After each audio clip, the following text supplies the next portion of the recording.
Hey, I'm Marcus. And not Nick. We are Working Class Nerds. Cue the intro.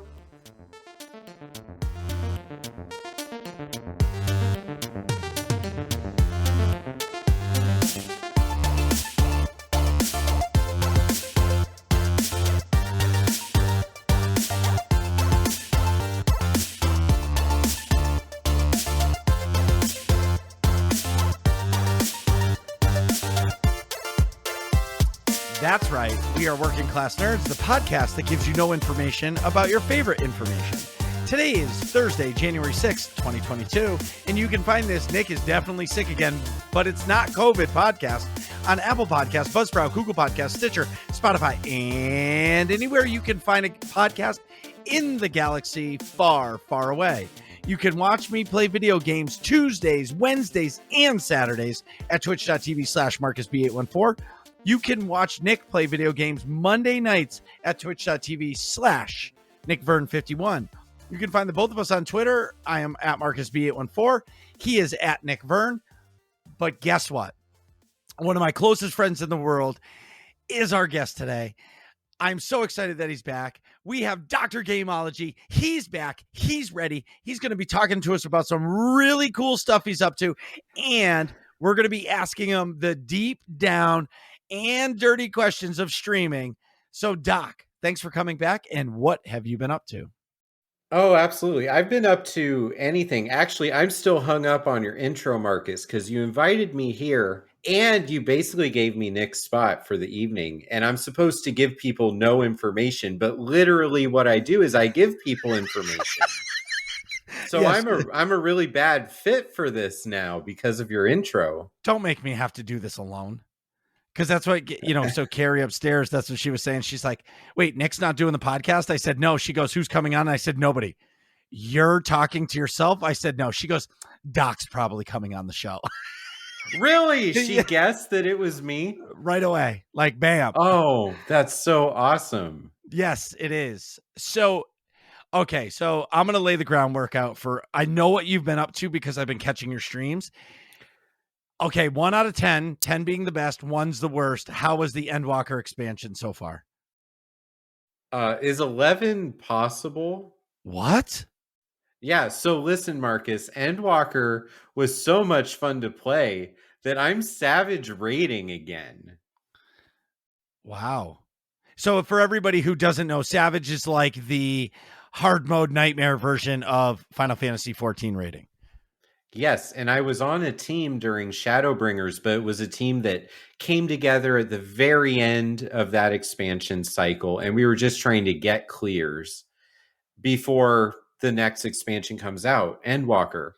Right. And I missed some weeks, and they cleared most of their bosses without me. I was actually only there for one clear because of my schedule, and then they got so good at the next fight without me, and I never felt like I was holding my own. So I was like, guys, I have this research study that I'm about to hit go on for this game, and I can't study boss fights right now.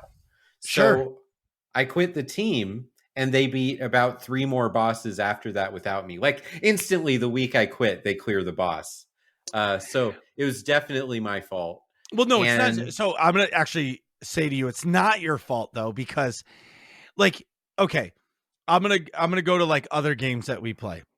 Yeah. If you were to play Devil May Cry, right? Yeah. You would play it on the hardest difficulty because you're proficient at that game. Final Fantasy XIV, you're coming in late to the cycle, diving into like hardcore raiding, but never doing all of the story mode versions, like the easy versions of these fights to even understand what's going on. So it's like, hey, that's right. You're gonna go do this fight, but we're gonna put the Oculus over your face without a screen, and you're gonna survive. Oh, I can actually do that if that's anyway. Never mind. You are so right, Marcus. Even without knowing how right you are, because on Tuesday this week, so it's my first week back, and we're doing these bosses because it's our first week getting a shot at them. Oh, and so Jessica's on the team too. She's one of my good friends, and if you've watched my Twitch channel, the odds are I'm talking to her in Discord and we're clearing content together. So Sure. she's explaining a mechanic to me, and she says, Doc, you need to make sure you're in one of the towers that does not have the DPS symbol in it. She said the word tower there. And me, like a noob, I'm like, I don't see any buildings popping up during this fight. But towers is raid lingo for an AoE with a pillar of light going straight up. Right. That means a meteor or something cosmic is crashing into the ground. And at least one person has to stand in that to absorb the blast. Because Right. if that meteor hits and no one's in there, the whole room explodes and you wipe. And that is called a tower. But literal me, I'm like, what are you even so anyway, I'm so far behind on the raid lingo for this game. The raid lingo, I like that. Raid lingo, yeah. So they're saying, and also one of the things that a lot of Final Fantasy players do, and this is smart, okay? It's just it's only smart for people that have been playing for more than 5 years. They'll call a mechanic the name of the boss that originally had the mechanic. So they'll say something like, okay, so at this point, you're going to Shiva that to live through it. And that works if you cleared Savage or Extreme Shiva when it was at level. Right. But the Shiva I know, we're all wearing 560 gear in a fight that requires like 80 gear. Yes. So Shiva is nothing, and I don't even know what they're talking about because I didn't live through the pain of learning what a Shiva is in 2015. No, I completely get it, and I know what you're talking about the mechanics. I was in your stream, and they were explaining the fight, and they were like, okay, there's going to be a lot of red circles, and you got to get out of it and do all this, and I'm watching, and I'm like, he's dead. He's done for. And I watched it about 12 or 13 seconds in, you were dead. And I was dying laughing, going, rip that guy. And they're laughing because they were just like, watch out for all the red circles. But the red circles were in like a specific spot, but they were just like, watch out for the red circles. And their explanation of it is like my explanation when I'm teaching somebody Eternity Vault for the first time on story mode. You know what I mean? Like, yeah. And they're teaching you going, okay, just stand here and do this and do that and do this. And you're like, all right. And then dead. So I do understand. You got to Shiva the fight. Yeah. You got to Shiva the fight. Yep. See, I think of Shiva and I think of Mortal Kombat. Oh yeah, with the forearms. I love her. I tried so hard to main her in Mortal Kombat 3 as a kid, but I ultimately realized that I'm better with Cabal or Sub-Zero. I'm a Melina person. Well, Melina was not originally in Mortal Kombat 3, so we all had to deal with that. Wait, until she wasn't? Ultimate.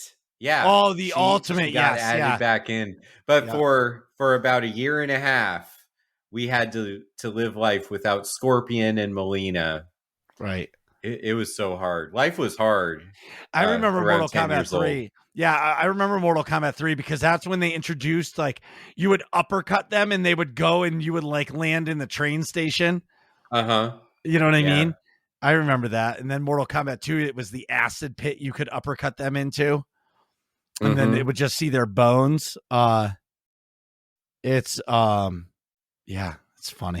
That is funny. Anyway, so you're back to Savage rating, and is the mindset for the team now like, look at, we're all going to get the clear? So if you're away this weekend and they clear the boss, are they going to go back and clear the same boss for you the week after? Yeah, the bosses that we have right now are going to be the set of bosses that we have to work on until probably May. So it's different than last time. How many bosses? Right now, there's 4 in the raid series, and then we're going to get 5, 6, 7, and 8 once the next big patch comes. But before that, we're going to get the first Alliance raid because those alternate raids and Alliance raids alternate. Mm-hmm. And there's also several extreme bosses that we can work on too. Extreme is harder than Savage. They're the same. It's just a different content areas. So that's like saying um, flashpoints, and then that other thing that was kind of like flashpoints, but with Uprisings. uprise. Yeah. So it's sort of like that, where they're the same thing basically, but it's Yep. just a different content style. So the raids are designed for a static raid team to prog them, and then Sure. the extremes are trials that were not max level. So, for example, we worked on Zodiark for about half an hour on Tuesday, and Zodiark is a boss that you fight around level 83 or 85, but then the extreme Zodiark is level 90. So it's a way to Oh, turn that sure. boss It's turning a into world end boss, game. and it's turning a world boss into an instanced one boss raid boss. Yeah. One Yeah. fight raid boss. Like a layer Yeah. boss. Yeah, sort of like that. So that's a good way to describe it if we're using language from Star Wars: The Old Republic and trying to explain what's happening in Final Fantasy. Well, it Is sounds like, Yeah, it just sounds like an instant single boss raid. all of them are. Yeah, so even the normal raids I listed, there is no trash in hallways. Boss It's to go boss to time. It's boss. just go time. Yeah, Oh, that's awesome. yeah, It's really sad to hear. Well, it's not sad. If you play Final Fantasy 14, it's really exciting to hear how much content they come out with, because they are really capturing your time, because they're yeah. keeping all of you busy, whether you play the story, you do, well, I don't know, does Final Fantasy 14 have PvP? It does. Okay, so they're really keeping you busy and pushing you through content. And that's the other thing about Final Fantasy. What they do is they force you to do the raids, even if you don't want to be a raider through the story. Mm-hmm. Like, you can't progress the story until you do They're an all alliance tied raid. into the story, and story is God in Final Fantasy. Well, yeah. And Yeah. it's sad for a player like me who plays SWTOR, but it's awesome for a player like yourself, or, Vel, or Wes, whatever you want to call him, or Baron, or whatever his. Baron Von Dank. I get to talk about him no matter what podcast I'm on. It's so funny. Yeah, he was a guest. If I had more time, I was going to ping him and have him surprise us on the podcast, and just surprise you that he was our guest. But I didn't have a chance to ping him and see if he was around another time. But yes, the man of many names. You know what I mean? But either way, it's really good. I'm glad you're back to raiding, because you are a raider at heart. And I know you really well. So you get frustrated when you feel as if you can't win. Mm-hmm. And like, you don't mind putting in the work, but once you feel as if, like, okay, I can't win this fight, that's where your attitude or your motivation just goes out the window. You're like, all right, I'm done. Hands up, like, this is not for me. But when you're working with a cohesive team, and like, nobody has beat this boss, or they have, but now the team is formed, it can be done. You belong rating, is what I'm saying. Yeah. And actually, I think I saw a post from Yoshi P earlier in the week that was giving props to the first 3 teams to beat the entire raid series first. So the idea that we're going to win these right now is not probably likely, because it's in that really high tier of difficulty. Sure.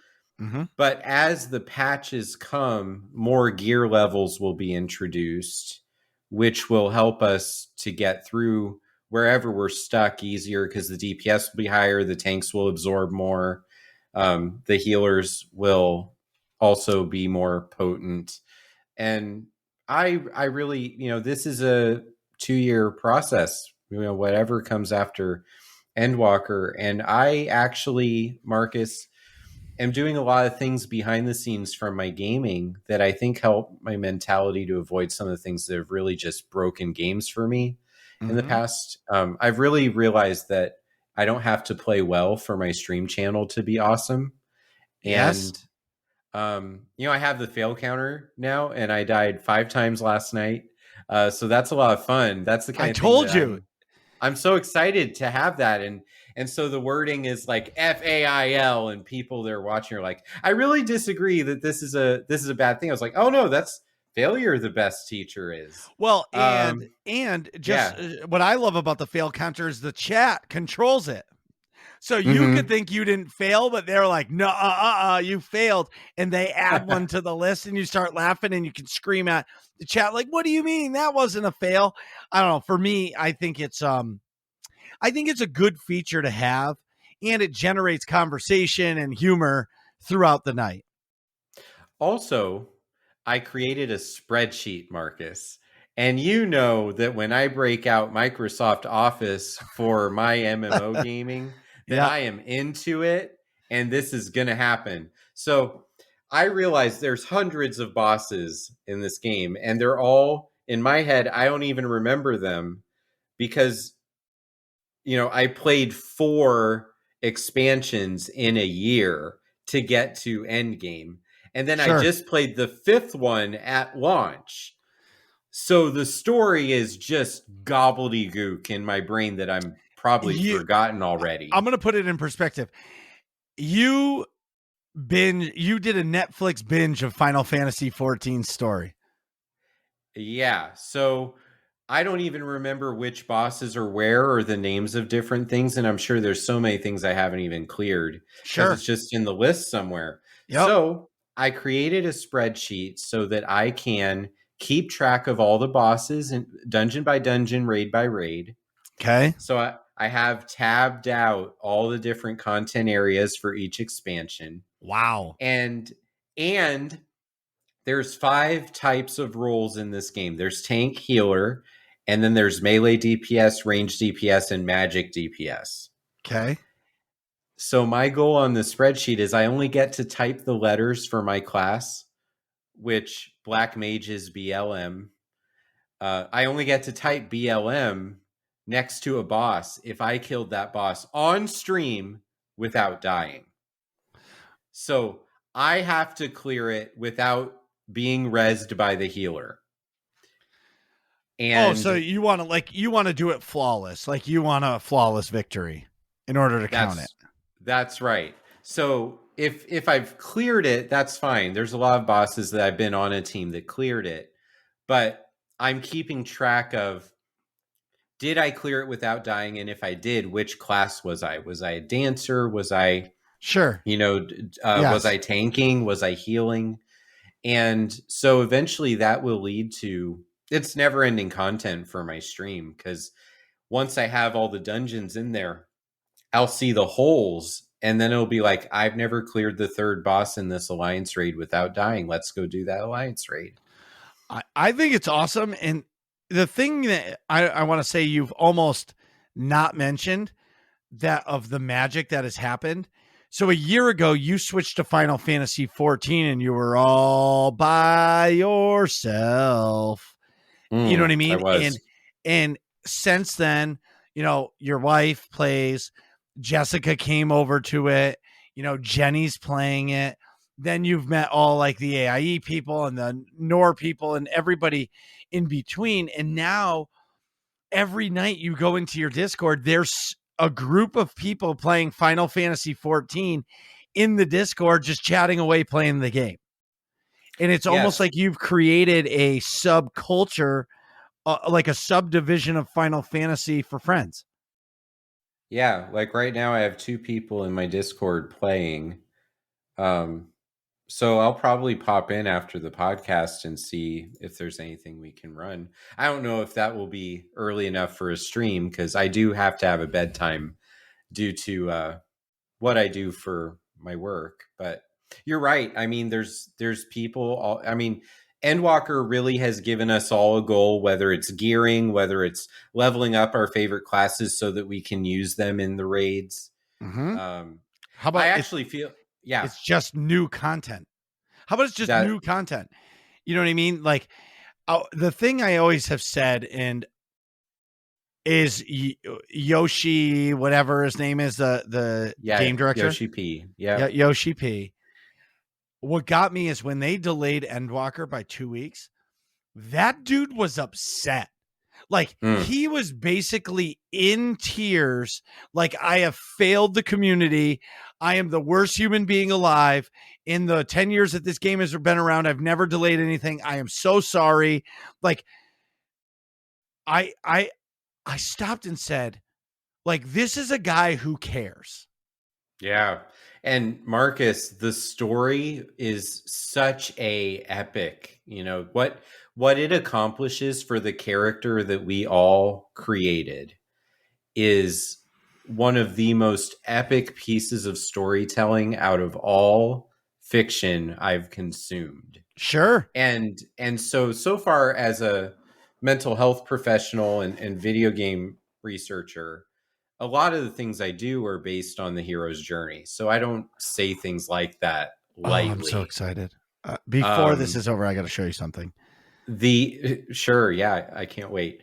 The pain in that announcement and the apology there, I think, is much more just dying for people to see where this goes.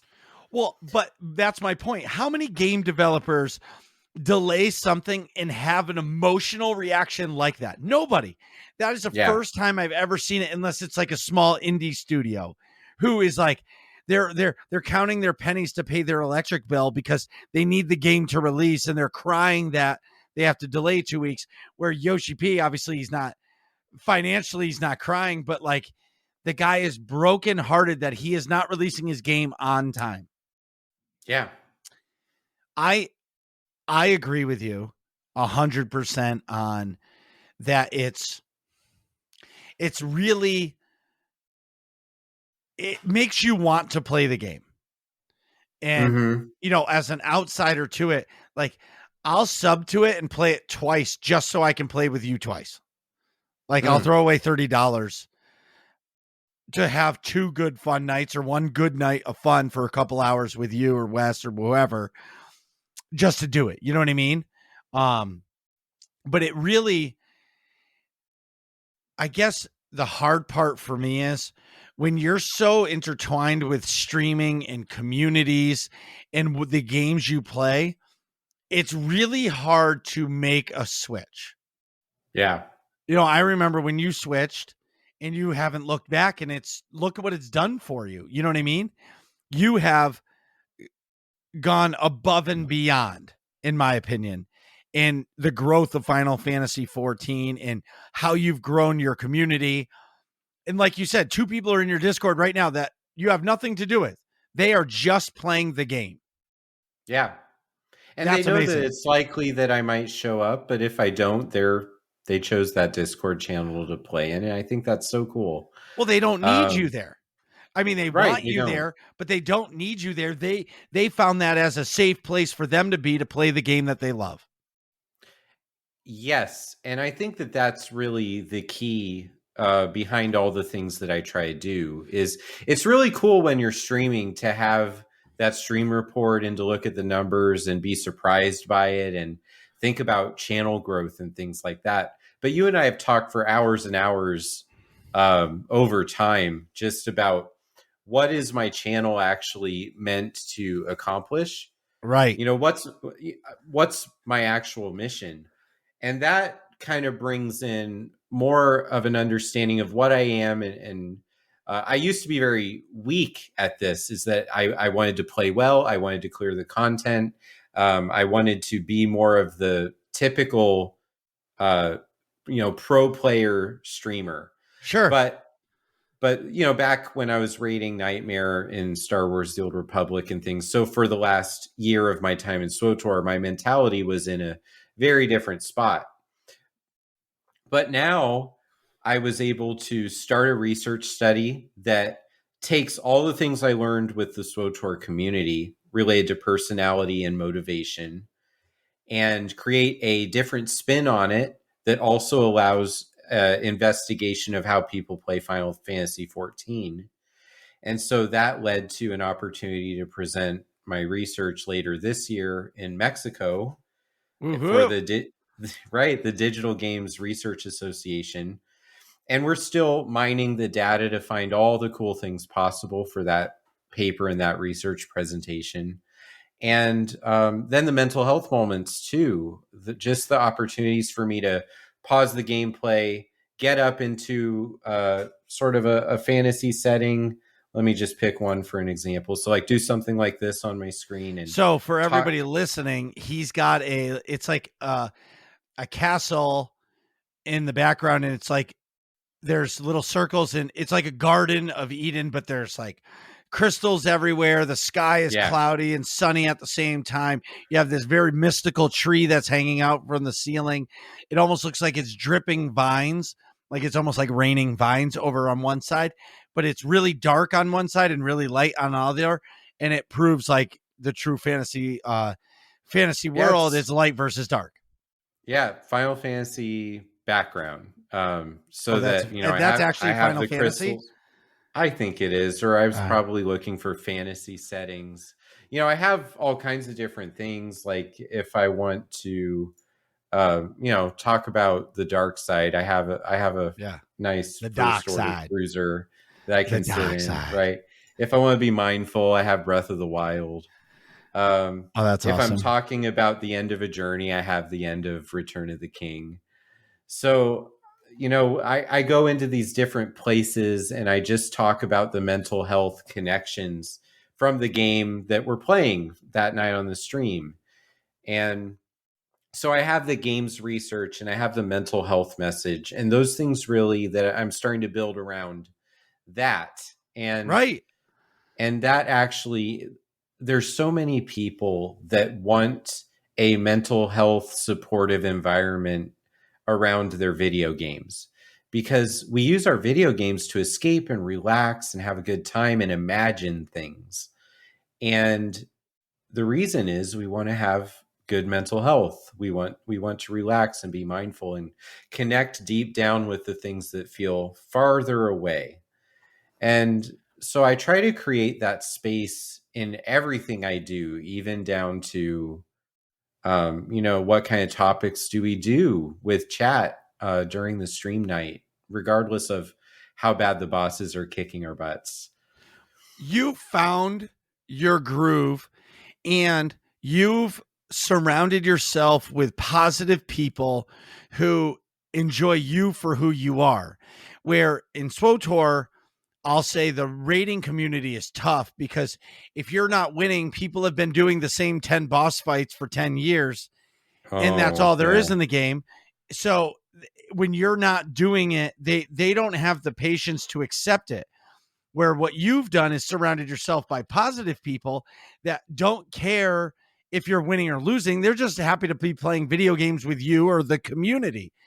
And it's unlocked. You leveled up in gaming, right? Because Yeah. now you have positive people that want to be around you and understand the fact that if you don't, they don't care if you win or lose, you're still having fun. Where in your past rating life, it was never like that. It was like, okay, why aren't we winning? It's your fault. Well, it's not our fault. Can't we have fun? But it Create a wasn't power fun. tech, Doc. Right, exactly. Yeah, but that's what I'm saying. Like, and in the group that you're playing with now, it's like, okay, we got to find a way to carry, I'm doing quotation marks, carry Doc if this class can't do it, or we're going to do it until he learns enough to do it. And who cares? It's going to take us what it takes us. That's it. Yeah.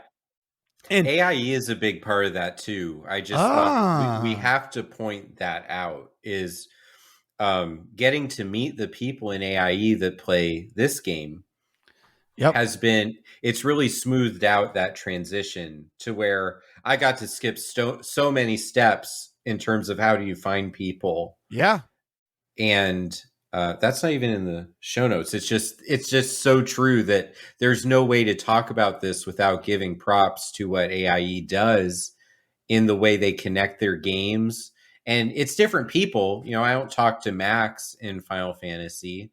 I saw him once, but I didn't get to chat with them. well, okay, so AIE Yeah, is a gaming community, right? right. Hmm. I'm involved in the SWTOR and the Destiny side of it, right? And some other things, but not as much Final Fantasy 14. Like I know some of the people that play the game, but I'm not involved in that community. But there's thousands of members in AIE. And there's something going on almost every night in the gaming community itself. Monday nights I know Monday night mandatory fun night is Guild Wars 2. Tuesdays are the mandatory fun night in SWTOR, where the fun is mandatory, but the attendance is not. Final Fantasy 14, I think, has 3 mandatory fun nights during the week. I don't know what days or times they are, but they do that. And I tell everybody who listens to the show or my stream or your stream, you should really have an AIE link that ticks once in a while on your stream that just says go to aie-guild.org, go to the top right-hand corner of the webpage, get the Discord link, and come play with us. It's a family-friendly guild. And when you go there, nobody is being an asshole. Nobody is being rude. And they're so inviting and welcoming. And yes, can they give you a little bit of PG-13 or NC-17 sometimes? Sure, we're all adults. Or if there's kids, we try not to swear, but it happens, right? But you're right. AIE connects people in a positive way. And it makes me really happy to hear you say that, because you've been involved in AIE for a long time with SWTOR and stuff, but now you've really found your spot in AIE with Final Fantasy 14. Yeah, and in SWTOR, it was more of a distant connection through you, really, and also through listening to the podcast with Max and Seema. Right. And so, but playing wise, it was kind of a distant connection. Whereas my character is in Guild or in the free company in Final Fantasy. Actually, you know what, Marcus? I'm going to spoil the name of a mission in Endwalker. There is a mission. A mission? That is called, yes, a mission in the main scenario quest called Alea Yacta Est. Really? Yes, it means the die is cast. Yeah, that's what AIE stands for. That's right. And it's at a moment where, like, fate is very clearly in front of you. And I just got tickled by that. That's amazing. That showed up in the game. Yeah. Wow, huh? Yeah. I was trying to find a screenshot of it, but I have too many screenshots that I'll never find it. That's the trouble too, is for me, it's you take so many screenshots that you forget about them. And then when you finally scroll through them, you're like, wow, I remember that moment. You know what I mean? Mm-hmm. And it's so good, man. I'm so happy to hear that you're involved in AIE without, essentially being in my division of AIE. You know what I mean? Mm-hmm. And I love it. So that's awesome. Yeah. Now, I'll ask you more later. So I've been streaming a lot. This past week, I actually streamed Destiny 2 3 times and SWTOR once. And I'm really enjoying Destiny because it hits all the spots. And I've said this many times over the weeks, but I'm finding now that there's a group of people that all, how do I say this? How there's a group of people that play the game that want to play with me almost anytime I want to play. And it's a really good feeling for me. You know what I mean? And yeah, I'm getting more and more connected to it. And it's almost like you with Final Fantasy. I'm really starting to love it a lot. And I understand that some people who watch my stream channel, play SWTOR and that's what they want to see. And they may not come to the Destiny 2 streams. And I completely understand that. You know what I mean? But when you're not feeling it, you're not feeling it. And that's the thing that I'm really starting to I'm really starting to understand about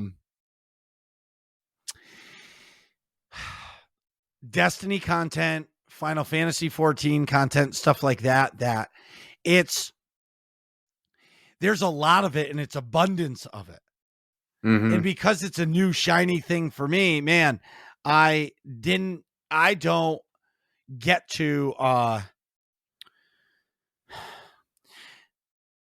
I haven't seen it all like you, right? So I've rushed through all this stuff to get to the point where I can raid, and the new expansion is coming on 222 no.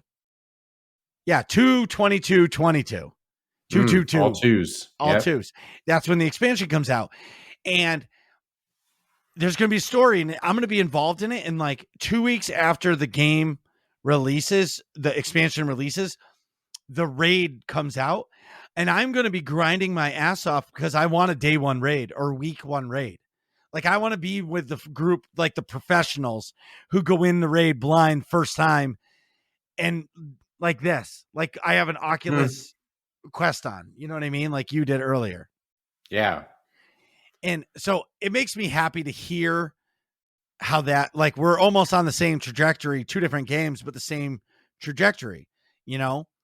Um, in SWTOR, I've just been leveling a bounty hunter through the expansions because I've never played the expansions as a non-force user. And I can Mm. say I do not like melee classes. I don't know if it's ADHD or just patience. There's something about having to wait for a cast to proc and like cast through to work that drives me crazy. Where like I can bash buttons and mash my forehead against the keyboard and constantly attack. I don't like to have to wait for blazing bolts to go off in order for me to be doing the next move. I like the melee combat. Does that make sense? Yes, it does. It also has to do with the way you connect with your mindfulness experience while you're playing games. Explain that. You can't Okay. just drop that on me and not explain it. Come on. Yeah. So if you are able to channel things and stand still and do those things, the path to mastery of an encounter with an enemy is much more methodical. Whereas with melee, with no cast timers, it's more of a button masher style. You still have a global cooldown, Right. but you do not have to wait for anything. In fact, you can keep clicking on things and just wait for the animation to trigger. Right. Whereas with casting, it's much more about timing and being in the moment. And you still can sort of hit other buttons while the cast timer is filling up in some games. But others, you might cancel. That's what I do. Yeah, you might cancel the channel out and then have no moves for that 3 seconds. That's right. That's what happens to me. I don't have the patience for it. I really don't Well, have the patience. I was saying that like a treatment professional and not like a, you need to chill out, bro. Yes. Well, no, it's my I don't stop, right? So when I'm standing there like waiting for something to cast, that 3 seconds feels like it's 8 minutes to me. I'm like, oh my God, Mm, this sucks so bad. This is so boring. I think that's why I like the first person shooter because you're always running and gunning. Like you're yeah. never just standing in one spot waiting for something. You're actually moving constantly, shooting, moving, shooting, jumping, moving, shooting. Same thing with SWTOR or whatever game with a melee. You're constantly hitting buttons. Marcus, Yeah. this is a, I'm going to shift the conversation to Oh something boy. that you didn't even know you were going to talk with me about this. All right. So I have here for people who are not watching the video, or if this is podcast only, I'm holding It's my podcast only. Oculus controllers right now. Yeah, Okay. I see them. So I downloaded Resident Evil 4 on the Oculus Oh, how on does that Christmas. play? Oh man, it's so good. And this game, I've been playing it for like 15 years or so. So Sure. I know the game, I love it. I know all the story beats. I know where the jump scares are going to happen. Right. And on the Wii, which is the first system I played it on, I actually unlocked everything and beat the game on professional difficulty. So I took this game so seriously back in the day. Back in the day. Yep. Yeah, I died 8 times in the first sequence where you get to the village. And would you like to know why I died? Why? It's not because I'm bad at this version of the game. It's because you have the pieces of your weapons on your body when you're playing the Oculus, right? Yep. And so you describing the cast timers really made me think about how much we take for granted how rapid fire our games can be. Yes. So in order for me to get the handgun, I got to take my shooting hand, touch my hip, press down the grip trigger, and pull the gun off of my hip, Sure. right? Yep. And have you ever played an Oculus game, Marcus? No. Okay, so I have I'm to afraid to explain play this. VR. Oh, it's okay. So now I'm holding the gun because I'm holding the Yeah. the grip, right? Like Yep. if It's I your let gun. this go, the gun falls drops right to the back gun. magically onto my hip. Sure. Right? Yep. When you fire all your bullets, you have to take your other hand, grab the clip off of your left hip, and then put it in the bottom of the gun. And then you have to pull back, and then you can fire more. And I died because I don't understand how to reload a gun and was running around so many times with the clip in, but I hadn't pulled, I don't know parts of guns either. You have to Hadn't pulled cock it the back. trigger. Yeah, you have to the trigger. Yep. I did not cock the gun. So I'm running around with unusable bullets in my handgun. So That then is it's like, the okay, best. I'm going to get better at this. But then the chainsaw guy shows up. And so now Yes. you need, same thing. You got to grab the shotgun off your shoulder. You got to put the shell in the left side, and then you have to put it and actually pump it. Yes. And right, of course. And so I was dying literally because I just wanted to push the A button like on the Wii and just start shooting and play That's it like hilarious. it's an arcade game. But the Oculus is like, no, you fool. You have to understand how to load your gun. So what you were saying about interrupting your channel, I was literally interrupting my own shots by not putting the bullets and cocking the guns the correct way. And I died in that first fight sequence. The whole first hour of me playing was just me failing at my own version of gun-based cast timers. But that is teaching you, but you've never played a game like that before. Never before. I mean, I don't think I've ever played a game where you actually have to actually manually shoot the gun. And the other thing for me is I've never played one, but I'm guessing you have to spin around, move your whole body. You're not just moving a controller. Right. You're standing in a spot and you're spinning in a circle to shoot this one guy behind you. You're actually moving around. Have you crashed into anything while playing? I punched my Christmas tree twice. Hopefully you didn't break a good ornament. No ornaments broke. And that wasn't during Resident Evil either. It was during Supernatural, which is a workout a program that you can subscribe to. So during Resident Evil, everything was fine.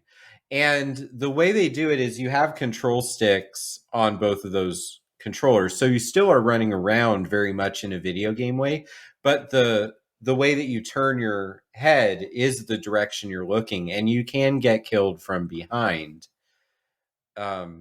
I did avoid getting decapitated by the chainsaw guys. I just really was like, I cannot let that happen. I can't experience that today. I'm sure eventually they're going to get me, and I'll have to know what that looks like. But, sure. Yeah. I need to get one. The problem for me is the one I want. It's $1,500, and I can't imagine that it's worth it. I don't know how much I would play it. You know what I mean? Because I'm very much so I don't want to play something that makes it look like I'm playing a game from 1984. You know what I mean? And I'm not saying the Oculus Quest looks like that, but I want a game that looks pretty and to its biggest potential, because graphics matter to me a lot. Just I couldn't go back in time. All I want is them to remake a real remix or a real remake of Castlevania Symphony of the Night, because when I go back and play it, I still play it. It's still a great game, but all I want is an upgrade. You know what I mean? And I don't Yes. and I don't even think you can get it on Steam. Like port it to Steam, please. You know what I mean? But anyway, so on Tuesday I was on UtiniCast. So Oh, I was fun. so I was supposed to be on a couple episodes, and my life through the holiday season has been insane. I I don't know how to else to explain like busy. You know what I mean? There's not many people that understand how busy we are, but busy is just like the episode was, and I was still at work, and it didn't even pop in my mind that I had to be on the podcast, and I felt terrible about it, but I was still at work working, and I was just like, I can't, guys, I'm still at work. I'm so sorry. You know what I mean? And Mm-hmm. and I mean, in life happens, but you know me, I don't ever like to miss an appointment, but I'm so busy that if I have a scheduled thing and I don't put it in my calendar, it poof gone. Like Mm-hmm. you can't, like I can't hold myself accountable at all because I will forget. I mean, if I go to the grocery store and my wife says, "Oh, I need you to get paper towels and milk," the second she asks me for a third thing, I say, "Text me, I'll forget." Mm-hmm. It's just the way it is. And but I got my redemption. I got to be on UtiniCast. I It was actually really good for me to be on because it allowed me to speak my mind about SWTOR to other SWTOR people. Um, I watched over the weekend somebody in the PTS doing a nightmare raid. Oh no. And I watched, so I'm going to lay it out. So we always talk about like when you're talking about doctors and what credentials they have, I'm going to talk about these raiders with their credentials. So Right. they're on the European server and they run it's 8 people. They run a sales team and one of those people was the creator of Star Parse. Oh, yeah. Is Okay? that X-Fail or something like Yeah. that? Mm-hmm. But so these 8 people know how to fight these fights. Yeah. They carry people all the time through these fights. Yeah. Right? So what I'm trying to And say what here is boss was this that they were working they were doing on? Terror from Beyond. Easiest nightmare raid according to a lot of people. I have It's a no lock. idea. They've got this. Right. Mm-hmm. Well, so one of them is a Juggernaut tank main. The other one is an assassin tank main. They were on the first boss, which is the Writhing Horror. The Juggernaut tank could not take damage. It was just dying. They've taken away so many of the defensive cooldowns and all of the buttons that the Juggernaut tank is not a viable class to play in 7.0. It's gone. The DPS is junk and the tank is dead. So Juggernaut mains, you're gone. And this is from I would say, arguably the best raiders in Europe, or the top 1% of raiders in Star Wars: The Old Republic.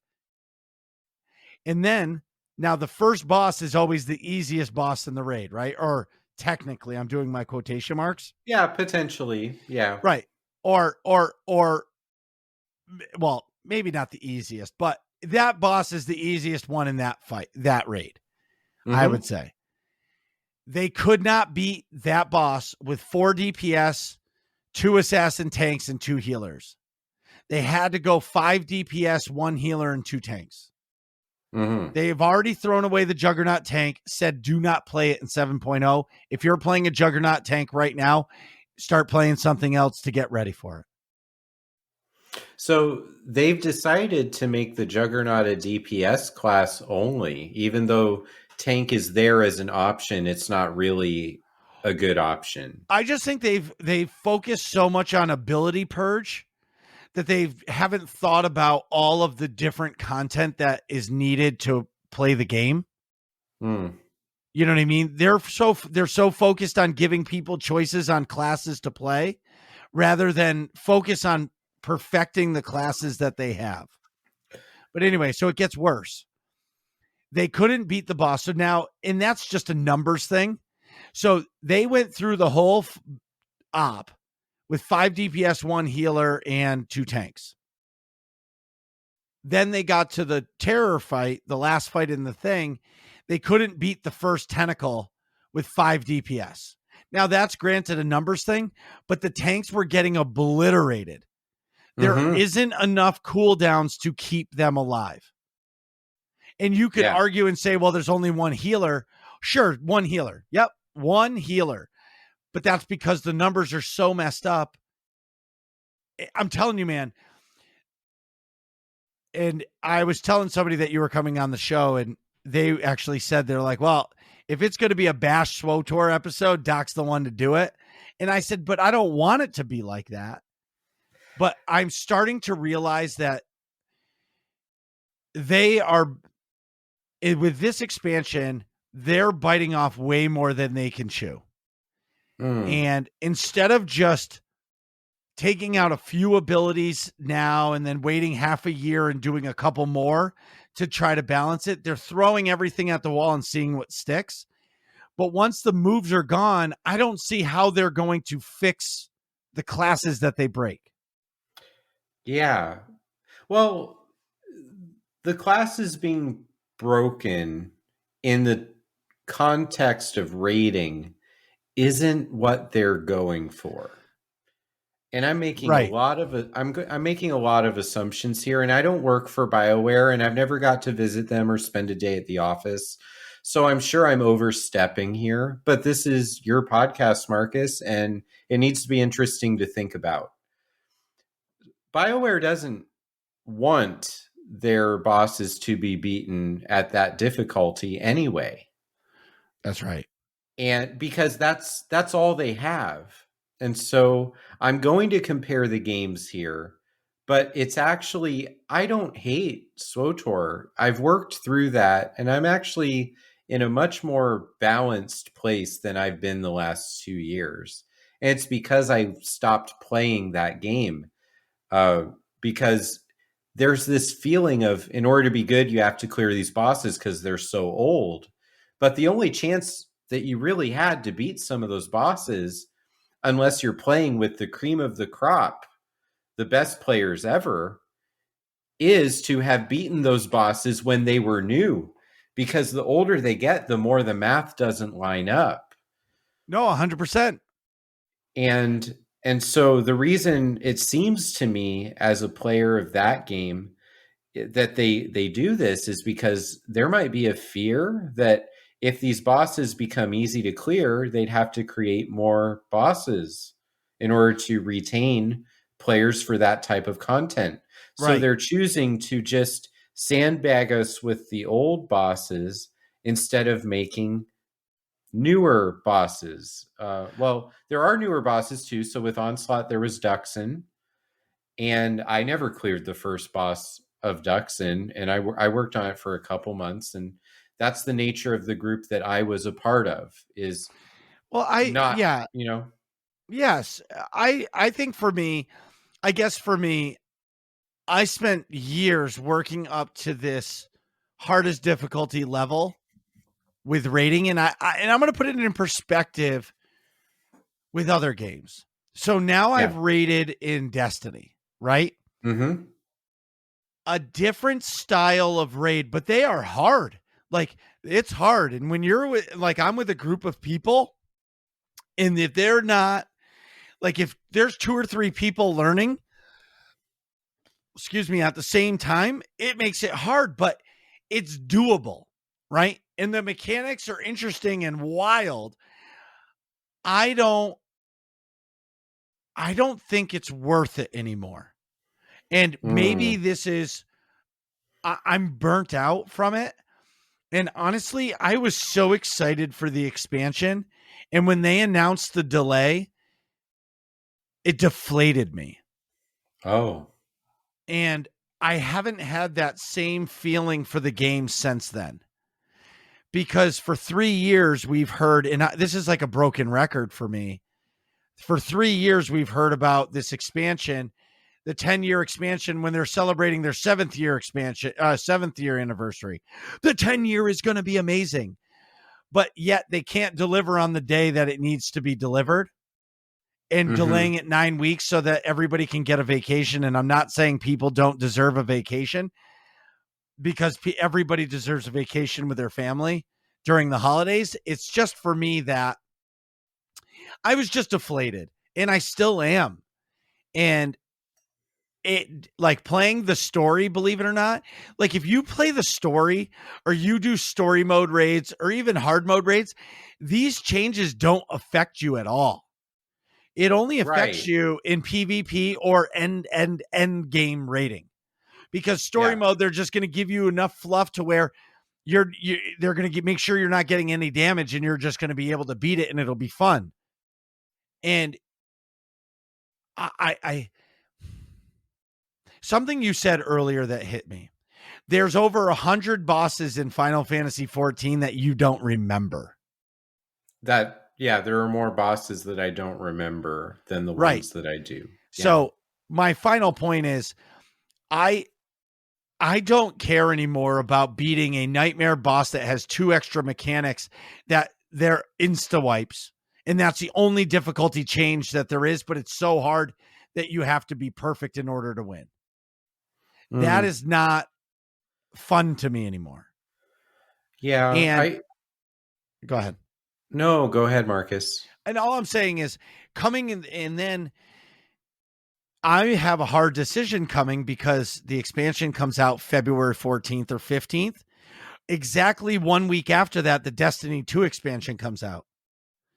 And I'm not going to be playing SWTOR when the Destiny 2 expansion comes out, because I want to do the day one or the week one raiding when the raid comes out. So I'm going to be investing all my time there, because SWTOR's raid isn't coming out for months after the expansion, where Endwalker came out and you're getting raid bosses instantly with the expansion. Yeah. I have a question, Marcus. Yeah. Well, I have several. I'm really sad that people were close to, and SWTOR said that it'll be a good episode to bash SWTOR if I'm the guest. Well, you went through a hard time of finding yourself in video games, right? Yeah, that's true. Because you love Star Wars so much, and I know you well enough to be able to say it like this. You love Star Wars so much, you love the Star Wars story, and when you started to be gated by the game, by the class you were playing, or the people you were playing with, and by the content, you were seeing through the cracks of the flaws of the game, and you were like, I'm not going to stop playing a sorcerer because I'm doing 200 less DPS than another player. Like, this is the class I want to play. Why should I have to switch just to win content? And that's been the age-old question, because there's other people that said you need to be able to be versatile. But really, truly, like, I'm a Juggernaut main. Hearing that I'm not going to be able to be a Juggernaut tank in 7.0 in the beginning bothers me immensely. Yeah, so that's really the interesting thing, is the meta of playing Star Wars The Old Republic is like a level of love for that game that I don't know BioWare wants to exist, because it doesn't get nurtured and it doesn't get balanced out. It doesn't have to be.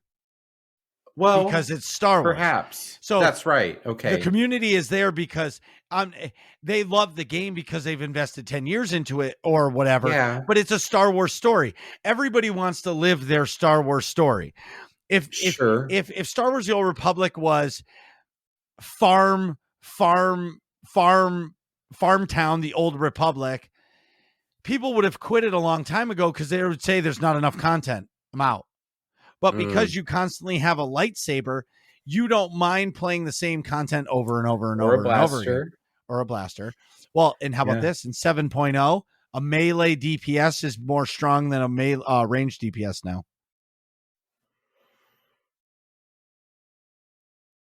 Okay. So it's crazy.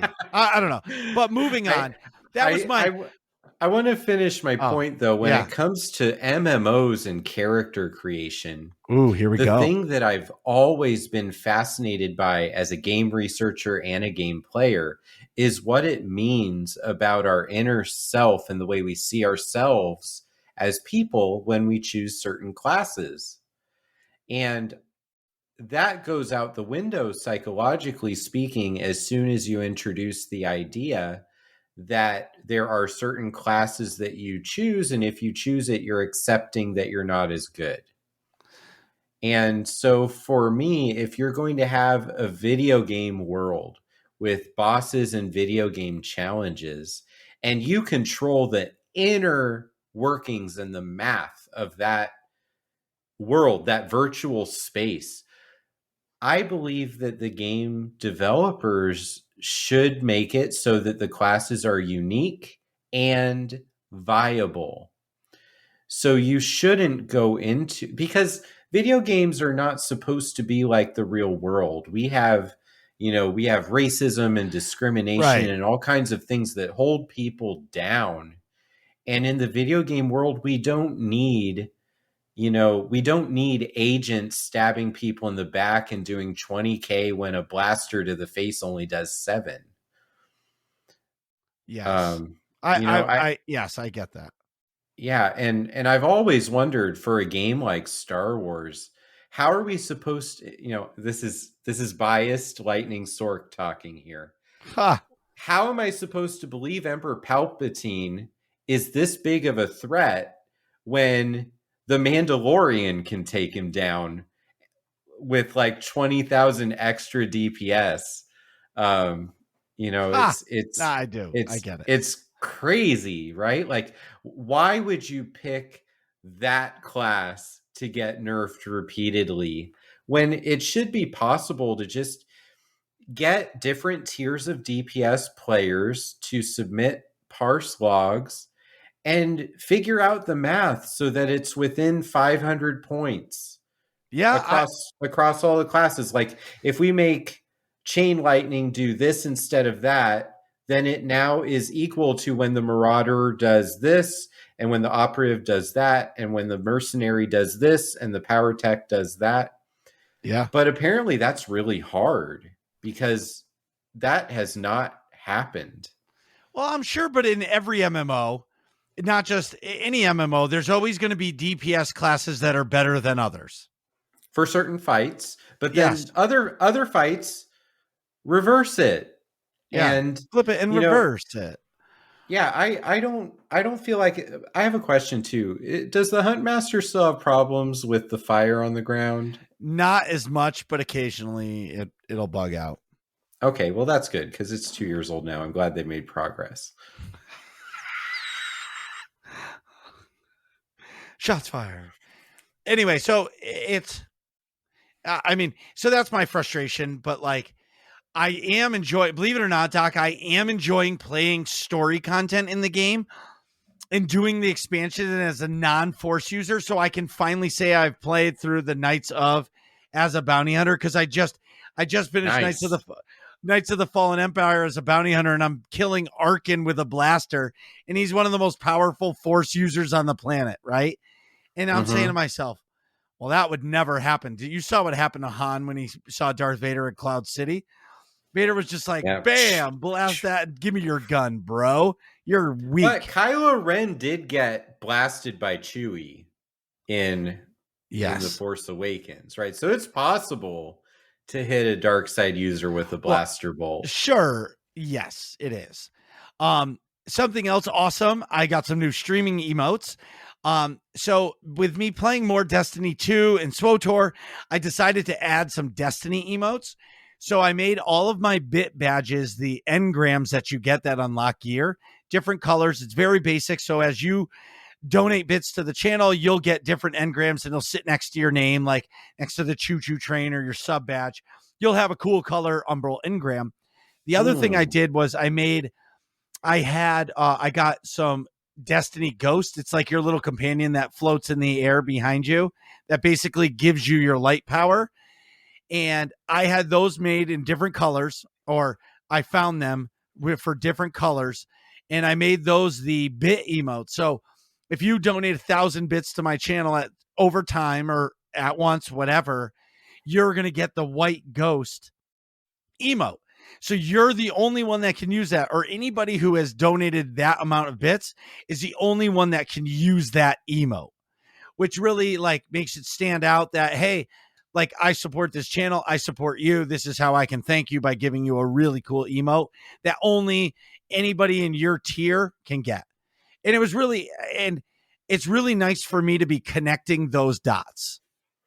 You know what I mean? Absolutely. You just inspired me, Marcus. I could do a similar thing with my bits badges using tombstones Yes, you from can. Final Well, and Fantasy. the other thing too is, Doc, I found out if you go to Etsy, Uh-huh. and just type in Twitch emotes, I got those Umbral like sub bit badge things. It was like $3. Like somebody created Wow. them and mass produced them in their instant download. Like I didn't have to go to Fiverr to have them made. And it means a lot to me and they look awesome. You know what I mean? Like they're not personal. It's not like me holding the microphone or my Marauder. You know what I mean? Yeah. But But they're it's bits badges, so it's perfect. right. It's perfect. And it was $3. Like the ghosts came from there too. And I think it was like $7. You know what I mean? But it was exactly what I wanted, and somebody mass produced them, and they gave you the instant download. How freaking cool is that? And that's someone's Etsy shop? Yes, just type it, go to Etsy.com Wow. and just type in Twitch emotes and see all the emotes that come up. And like I had Rip That Guy emote made, and Rune, which is Chimeri's girlfriend, she's an artist. She made it for me. It just says "Rip That Guy," and it's purple because that's my daughter's favorite color.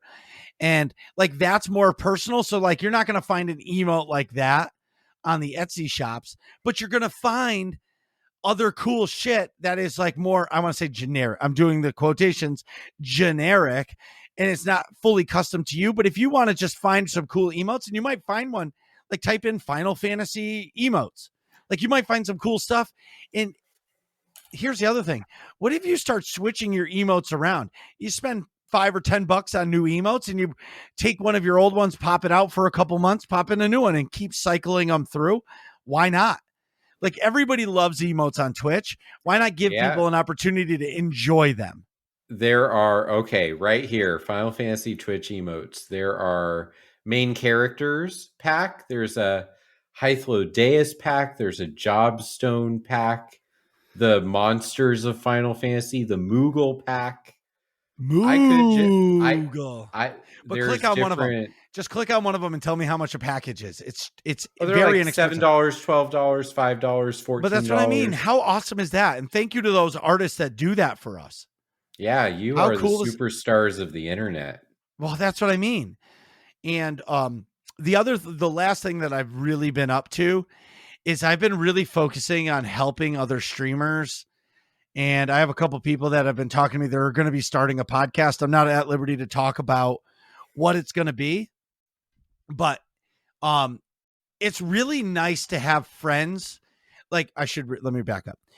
It's really hard to have people that understand the struggles or the trials and tribulations, I should say, of Twitch streaming or streaming in general. And I'm not a partner, I'm not a pro, but doing it, I love helping people. And I found that people are asking me all the time about this streamer, that streamer. What did you think about this? And I love having that conversation and then helping them with their channel grow.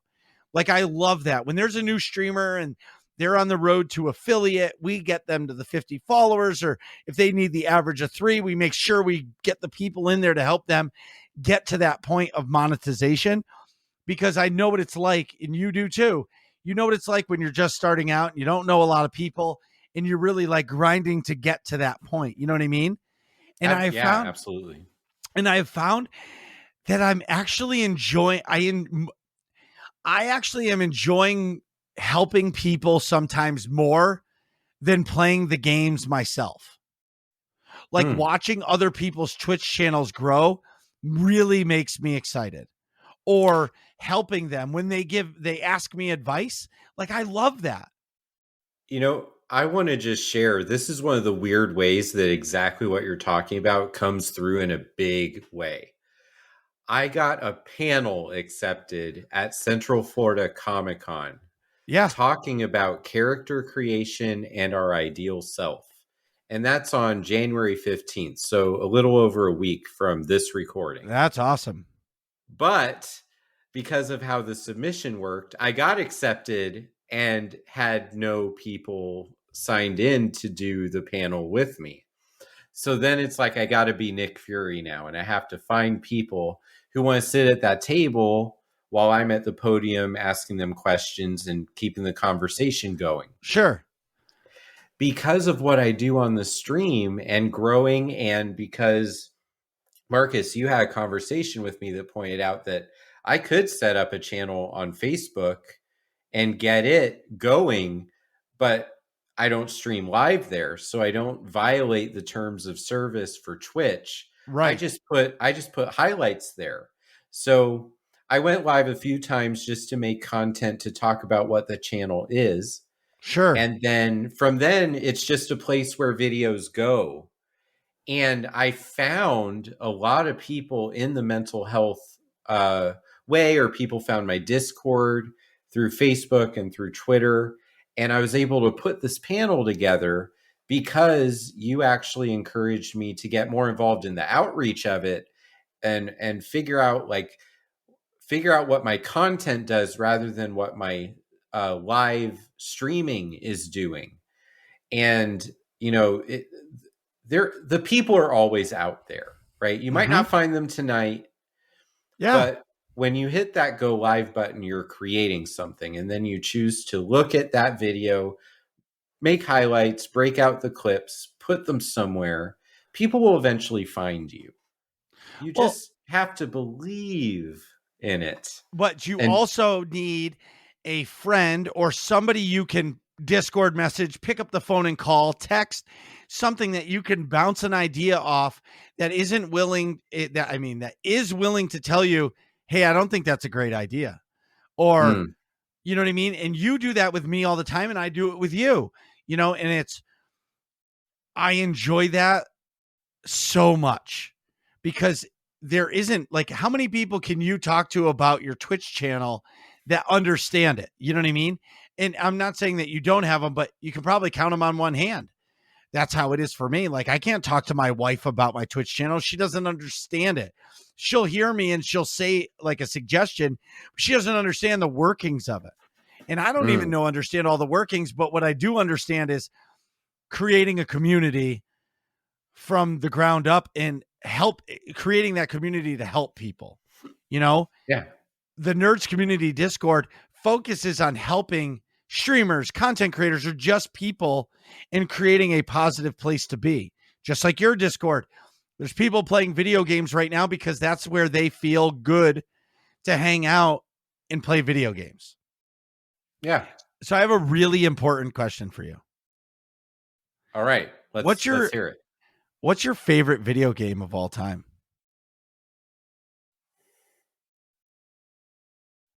Wow, that's so hard. See, if Nick was here, and Nick isn't here, so he would say, "Oh, you can give me your top 3." That's not how I roll. I want your favorite game of all time.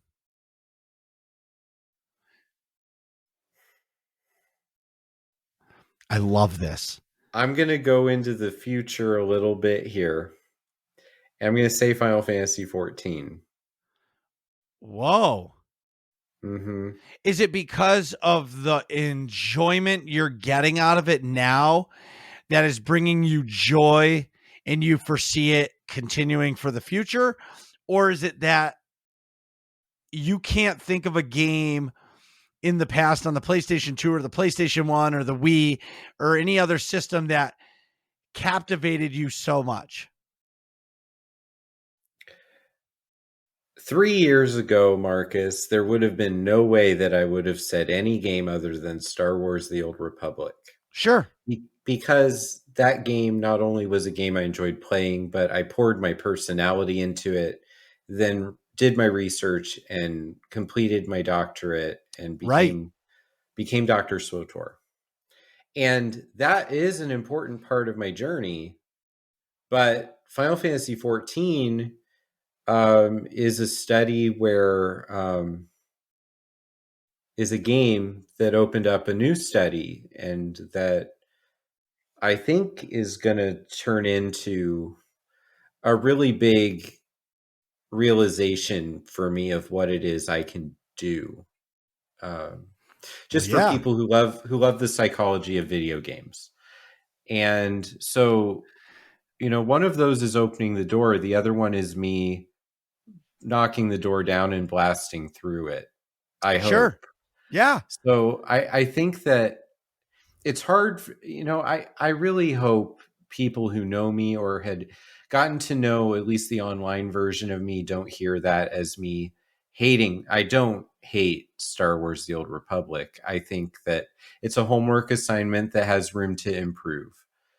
And I enjoyed playing that game for years before I realized this is hurting my mental health. yeah, With Final Fantasy, it's more about, there are so many goals that I'm probably months or a few years away from checking off of my list way faster in the span of my life than I thought I would. And it's because that game is huge. It's because the people that I was able to find are so passionate about it. And it's because there's rules against ruining a person's afternoon just because they don't do Hammer Station fast enough. sure. And I think that's another thing that's really lacking in an online game with a 24/7 environment with a community is you have to have rules about that set the social contract for people. Otherwise, the toxic people run. It's like a mob violence rule through fear mentality, like with Hammer Station specifically and I Red get it. Reaper. You know, I've been asking that exact question for a long time. And I've asked myself for a long time, and it's always my favorite game is definitely Castlevania Symphony of the Night. But when I stop and think, like, when I actually think, like, immediately what my favorite game of all time is, Castlevania Symphony of the Night holds a special place in my heart. But the game that always comes to mind, no matter what, rain or shine, is Mass Effect 2. And right now, talking to you made me actually realize that. Why? What did I say? I've never I don't played know. Mass Effect at all. Oh, it's one of the best series ever. Hmm. Um, like you get the emotional, like the mental, like you get the emotion of people's mental states throughout the whole game because you start off, it's like a book, right? You start off and everything is a-okay, and then the shit starts to go wrong, and now you got to deal with that, and now you're dealing with different companions and different attitudes, and like this one wants to, like you said, knock the door down, but this one wants to sneak around the corner, and the enemy is just pure evil. And as you work through the game, but Mass Effect 2, I think I played that game so much and I got into it so much. I can't think of another game when a game ended. Like, I've beaten a lot of games, but every time I think about that game ending, it hurts my heart because I love it so much. So, but talking to you about hearing you say that really just made me realize that my favorite game of all time is actually Mass Effect 2, and it's not Castlevania Symphony of the Night. Castlevania Symphony of the Night holds a special part in my heart, but it's not my favorite game of all time. Does that make sense? So you Yeah, it enlightened does. me. Huh, interesting. I'm Okay. I mean I'm thinking about other games too, like Devil May Cry 4 had a lot of difficulties to it that really changed the way I think about games, and Oh, there are some Resident Evil games in there too, definitely are high up there on my list. And KOTOR yeah. and Legend of Zelda, Ocarina of Time and Smash Bros and Mortal Kombat definitely is in there too. Yeah. Um, are you going to play Elden Ring? Maybe. I mean, it seems like a game that I would love to play. I think it's an open world game and it's difficult, right? Like, you're Mhm. going to go in there and it's like, remember wandering into like the spots where the boss enemy, like the level of the enemies is way too high and you die. The Mhm. difference is you're going to wander in an area and you're not going to know these enemies are too high until they kill you in one swipe, because it's like got that Dark Souls mentality to it. Yeah. It's Dark Souls difficulty in an open world game. I just I would love to see you play one of those games because they are really difficult. Hmm. You know what I mean? But also too at the same time, I don't know if I'd want you to play a game that has been out for years because you know, like somebody could come and chat and tell you how to beat that enemy where if you're playing a game for the first time along with everybody else, I think it would be really cool to see how you react to the difficulty of an open world game where anything can happen. Yeah, probably so. I think that Demon Souls is a game back when it was on the PS3 Right. that I really enjoyed playing. And so the first panel I ever did for a PAX event was on the Dark Souls games and Bloodborne and games like that. And I really do enjoy games that have the ability to punish you. And over the last year, I've actually learned that some of the games I wish I had finished that I always put the controller down and never came back, it's actually because I picked the lowest difficulty and I need to feel like the buttons I press matter. Because if they don't, it's just a game with a story. And that's not what I'm here for. Right. Do you prefer a keyboard and mouse or a controller? Well, it depends on the type of game, actually. I enjoyed playing Battlefront with a keyboard and mouse more than I thought I would, but because that's a franchise where I always played it with a controller. But I think I do like the controller more. However, I can't imagine playing an MMO with a controller. And I know in Final Fantasy 14 that's an option, but I haven't even started messing with that because there's no point. Well, Abavan, that's the only way he plays it. Sure. And Abavan playing Reaper during raid night was killing a lot more things than I was. So Yeah, it's he's just crazy. as Yeah. far as DPS goes, Abavan's definitely on the juice, as they say it in sports. Ha, he's Um, on the juice. yeah. Um, what is your favorite stream moment? Oh man. There I was watching my clips a lot about a week ago because I was putting together my first channel trailer. Sure.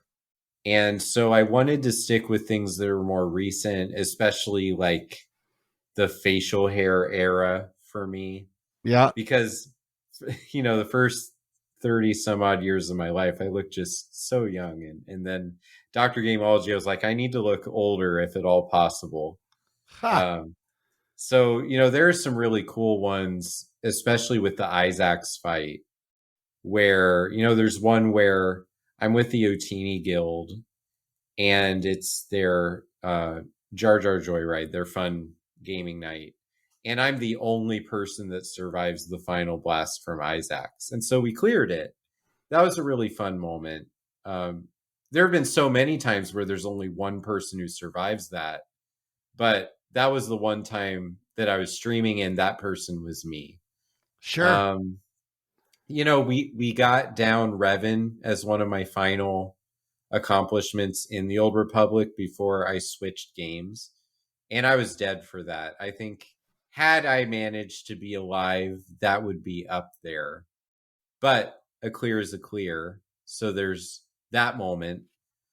Um and there's so many. There's a clip from this past week, actually, when I finished Endwalker, where the thing that's happening during the credits completely blew me away. And I almost cried. Um, but I feel bad.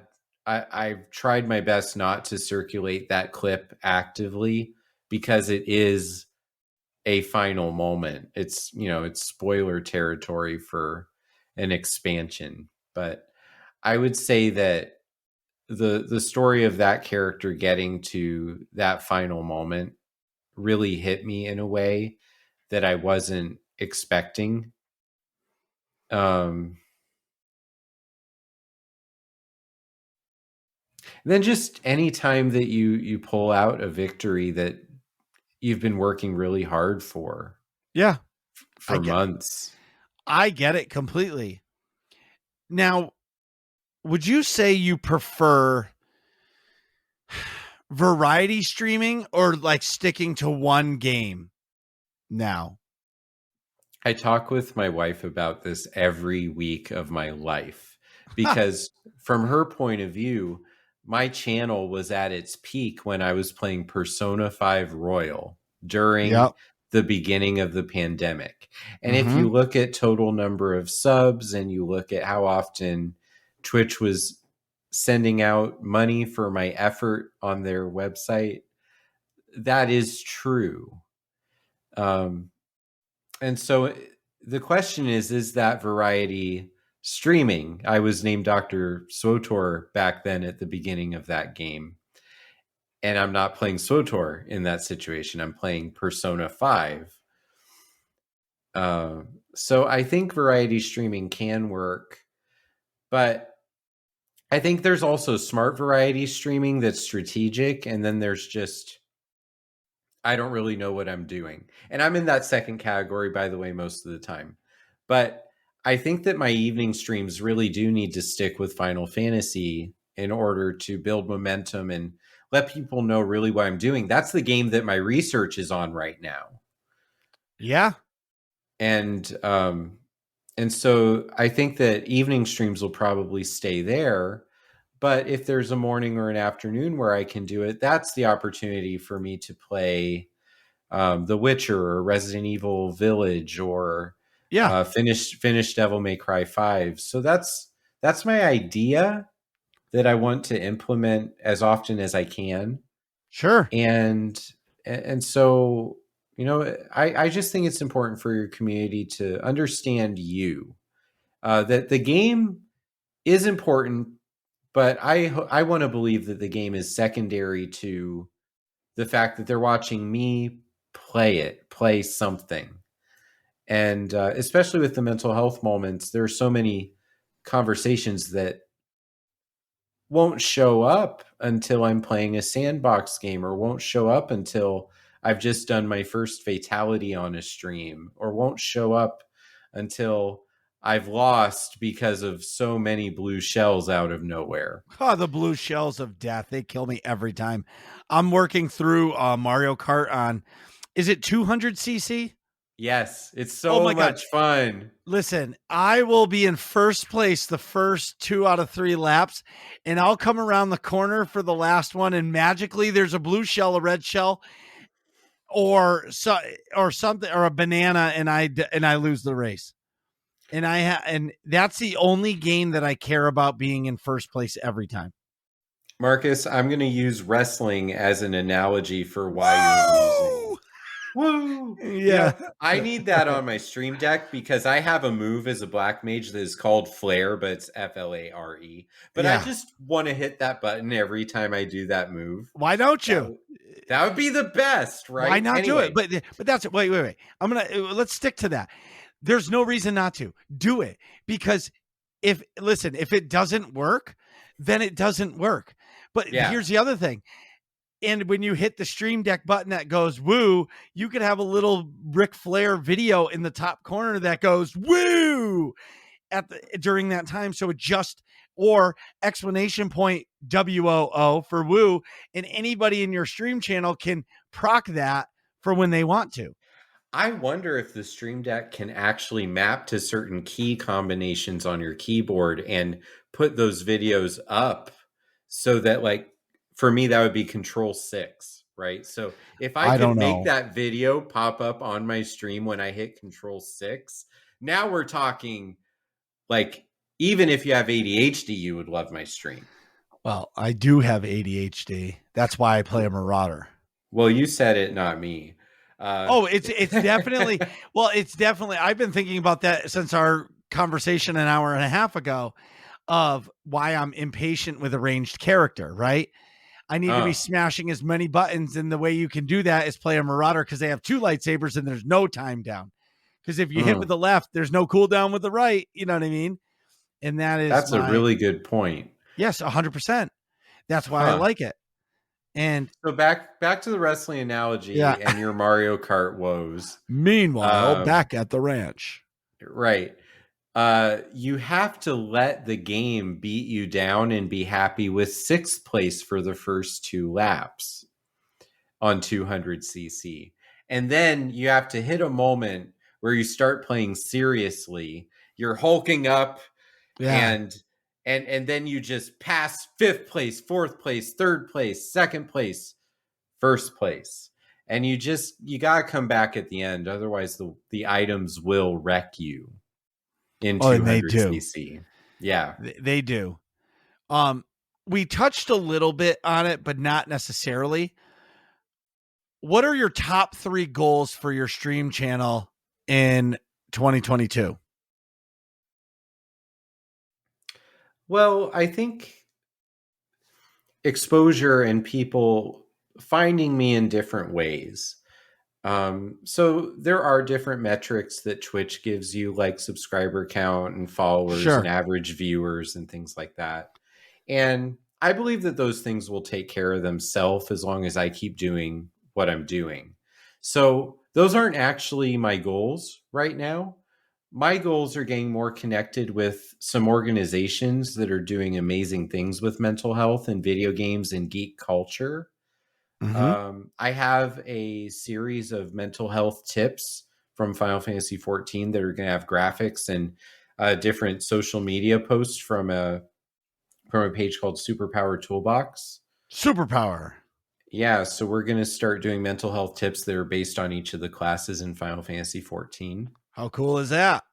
Yeah, it's super cool. So that's kind of the thing where my goals are more oriented around that, is if I can help, one person really get through a tough time because of something that I did that is related to the fact that I'm a game streamer, that's everything to me. And there have been times in my stream channel where I didn't understand that yet, or I wasn't in that spot, or I didn't see how everything connects for me. But I really feel like I'm getting to the place where I'm figuring out we've almost got everything right there lined up the way it needs to be.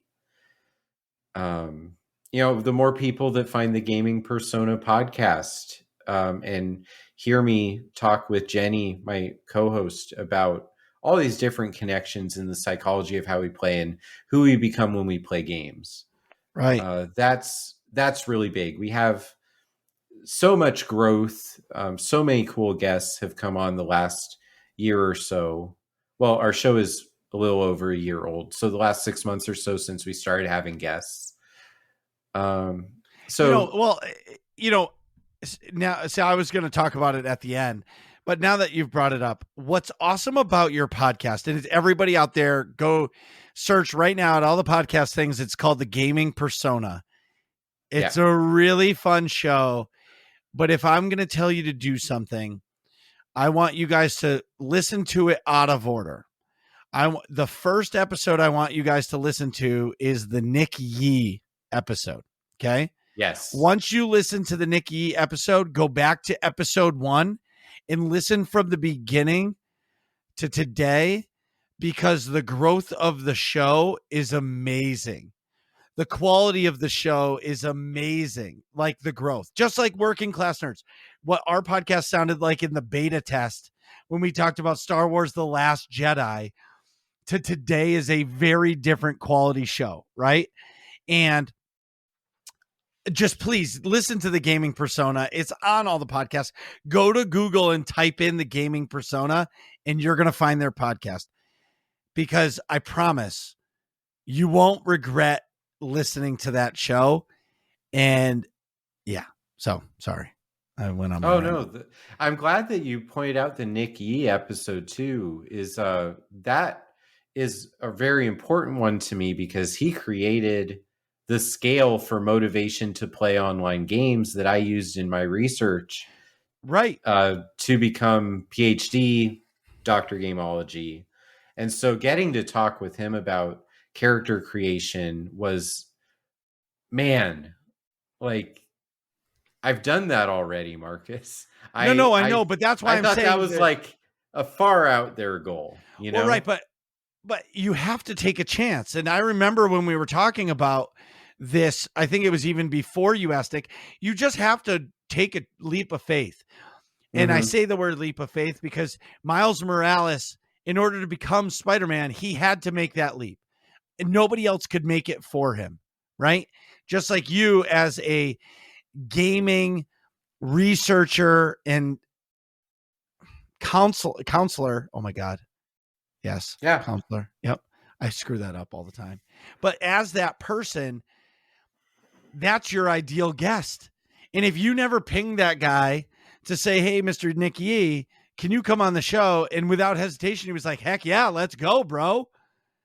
Like, that's why I'm telling everybody. And obviously, he sounds a lot different than that. He's not a Marcus kind of guy, but like voice, but like having him on the show. And that's why I tell everybody that should be your if you're going to listen to the gaming persona, listen to that one first, because that explains Doc and who he is and where Doc comes from. Like, Doc is centered around this person. And then once you do that, then you can listen to every other episode because it's magical. And I know some people that I know that listen to the show. When you did your little trailer about it, they went and listened to the show and they said they've been listening to it since.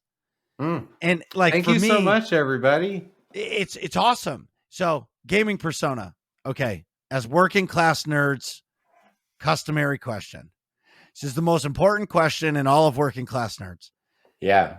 Who is your favorite Star Wars character?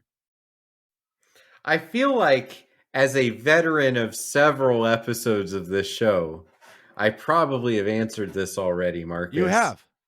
I know So who it is, but who? I want I want you to tell everybody because it's been a while since you've been on the show. Sure. And I want everybody to know. I know who it is. I mean, you're one of my closest friends, so I know exactly who your favorite Star Wars character is. But I want you to tell everybody who it is. Okay, I'm running through all the characters just to make sure there's no compelling reason to change my answer. There's no And compelling reason. There's a and reason why you like this it's person. still Anakin Skywalker. Of course it is. Yes. I really just enjoy the fact that he's inside the villain character of the episodes that were there in my childhood. And I really love, counter to what's been the unpopular opinion. But it's turning around now. Everyone loves the prequels because we actually uh, I'm not going there today. Anakin Skywalker being the Jedi and then seeing that inside of Vader. And then who knows what happens when Kenobi is going to hit Disney Plus, Marcus. Oh, I don't want to even talk about it. I'm so worried about it. Why? I hope that when Anakin and Obi-Wan fight in live action, I hope it is a nod to the Clone Wars, not Darth Vader. Because the last time you saw him, I was the master. And you know what I mean? And you were the learner. You know what I'm saying? And for me, Mm-hmm. I don't want them to ruin that canon just to get views on Disney Plus.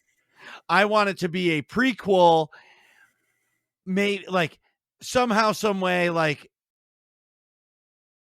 during the Clone Wars. Maybe after once he becomes Darth Vader, before Obi-Wan is on Tatooine forever. Maybe he's on a different planet or something and they run into each other. But Vader would not stop hunting him unless it looks like he kills him, but then that would ruin the canon too. See my point? Like, I don't want them to ruin the canon. And I know everybody wants them to fight each other, but like if Darth Vader knew Obi-Wan is alive, he would have scoured the galaxy till he found him. Sure. One of my favorite moments in all of Star Wars. Oh, here we go. Let's hear it. Is actually in Star Wars Rebels when Ahsoka gets to fight Darth Vader. And you've seen this, right, Marcus? You watched Yes. Rebels? Okay. So the moment where she damages Vader's helmet and you see Anakin's eye, Yep. and because the helmet is no longer a closed environment, you hear both voices. You hear you hear James Earl Jones and you hear Matt Lanter. Right. And that I'm getting goosebumps right now just talking to you about how much I love that moment. Yes. And Vader is attacking and deflecting, and the way they animated the fight, it seems like Darth Vader is on his game and is capable of defeating Ahsoka. Whereas in A New Hope, the fight with Alec Guinness and David Prowse and the lightsabers plugged into the wall with cords going through their sleeves and things, the physicality was very limited. And so our imagination takes that moment and makes it what it is. And that's fine. Kenobi gives us a chance to see, well, what happens if those two meet and Obi-Wan is younger and also Vader's younger. And technology is not the limit of what the actors are able to do. And I'm just hopeful that it seems like the Disney Plus shows have enough people in it that are masters at storytelling, understand the technology, and love Star Wars lore and are excited to add things into canon. And in terms of you being worried about certain lines getting messed up from the original trilogy, I would just like to add in Return of the Jedi. Yep, Leia. No, Darth Vader says to Luke, Obi-Wan once thought as you do. And that's when Luke is pleading with Vader to leave. Don't take me to the Emperor. Let's go. Obi-Wan was not trying to ask Darth Vader to go anywhere on the Death Star. Or on Mustafar. So that means there is at least one important conversation where Obi-Wan believes that Anakin Skywalker also still exists, and we don't have to keep going back to the Emperor. So where? yeah. Okay. So, but well, maybe. Okay. So I'll play your game that maybe that happens, and then they don't. Maybe they don't. He doesn't tell the Emperor that he sees Obi-Wan. No, he can't. They're playing the game of cat and mouse for decades, Marcus. Huh. Tell everybody where they can find you. All right. You can find my stream channel at twitch.tv/Dr. Gameology. You can find my podcast on Apple, Spotify, Google, and the same galaxy where you find this show. You can find my Facebook page, YouTube for mental health moments or fun crossover lectures where I teach counseling students how to use mental health concepts with video games. And Twitter and Instagram also are places where I do some things. Yeah. You're awesome. Oh, yeah. That's it. You are awesome. Thanks, Marcus. You are too. High five. Bam. What are you guys talking about in here? Find out next episode of Working Class Nerds.